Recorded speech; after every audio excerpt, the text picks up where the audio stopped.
উম, এখন শুধু ঘরে ঘরে ইলিশ মাছ, কারণ বর্ষাকালে ইলিশ মাছটা আসলে সবার ঘরেই থাকে। আর এটা হচ্ছে কচু শাক দিয়ে ইলিশ মাছের মাথা দিয়ে রান্না।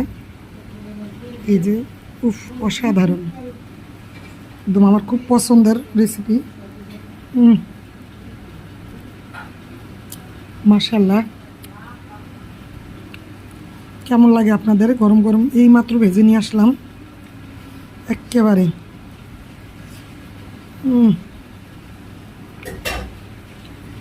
বিসমিল্লাহির রহমানির রহিম।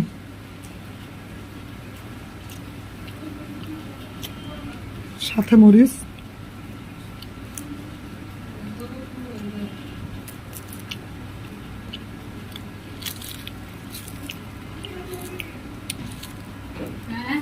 ওরে মজা! মাশাল্লাহ বন্ধুরা, কার কার ইলিশ মাছ দিয়ে ভাত ভালো লাগে জানাবেন। গরম ভাত, তেল দিয়ে, ইলিশ মাছের তেল।